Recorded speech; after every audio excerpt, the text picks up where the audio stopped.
Hello YouTube.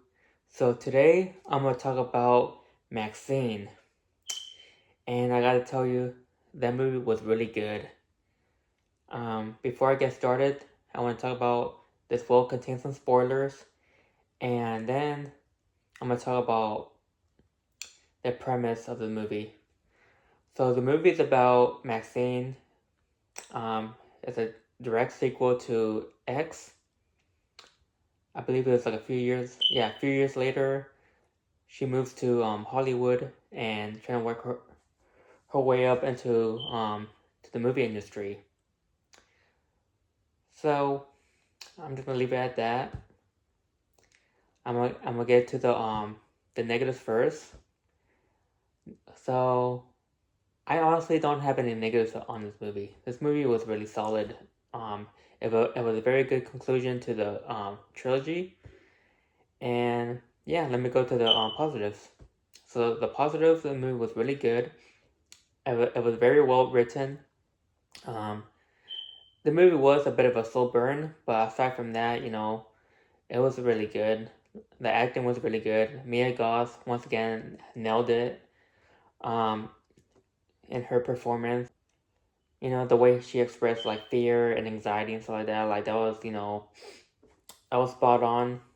Another positive I had with the movie is I really like the '80s style. This movie is very reminiscent of like a lot of like '80s slashers or like those B movies. I forgot there's like a type of genre. I forgot the name. It was very popular in the '80s and in Italy as well, but don't remember the name of the genre. But it reminded me of those type of movies. So also like it reminds me a lot of those B slasher films, like exploitation films, where where they go pretty heavy on the gore. I guess like the only like I wouldn't really call that negative, but like the only thing I don't really like about this movie is that it didn't contain a lot of like gore, such as I felt like it was a lot more gorier in Pearl or even X to some extent. Like this movie is more of a drama than a I mean it's still horror, but it's basically a drama horror. Like the whole trilogy is a drama horror. MaXXXine is definitely is one. Like, it's a lot of like, it's also a thriller as well.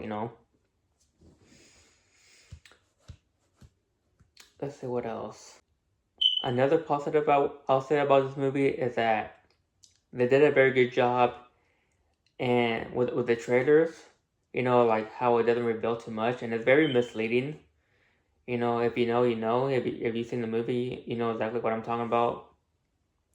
Like they did a very good job on that. Like it makes you really think like is the Night Stalker, but it's eventually like someone else who's doing all the dirty work, but is like pretending to be the Night Stalker.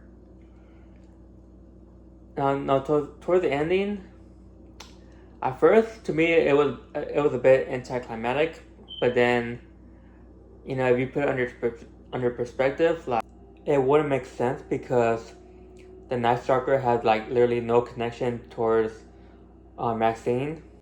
I'll be honest, like at one point, I kind of like wish it was like the Night Stalker because that would have been a very good rivalry between MaXXXine and a serial killer because she dealt with a crazy old lady who Pearl, who honestly was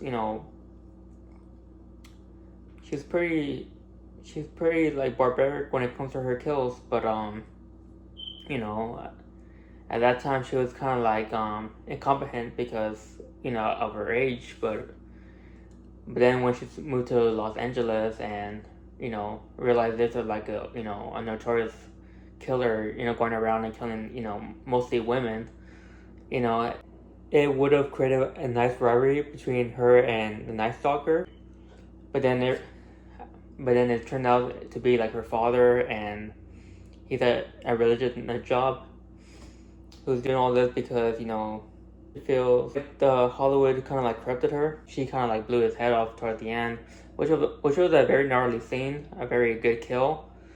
Another good kill is when she kills like Kevin Bacon's character, like with the I don't know what it's called. It's kind of like a baiter where like the smashed cars. Like that was a really nice scene. It kind of like it felt like a Mortal Kombat um stage fatality. Yeah, the movie is not too heavy on the gore. But you know sometimes a lot of what makes the movie good is not always about the kills and the gore. You know, this movie was very well written, very well directed as well. Like I said, everything from the clothes to the whole style from the bookstore. I mean, not the bookstore, the movie stores, and you know, it just feels like the '80s, and I think that's why I really like MaXXXine because I really like '80s movies, just the whole atmosphere. Like I just like everything about the '80s, even though I didn't grow up in the '80s era. But I always wish I kind of like grew up in the '80s because it just looked like a very like cool era.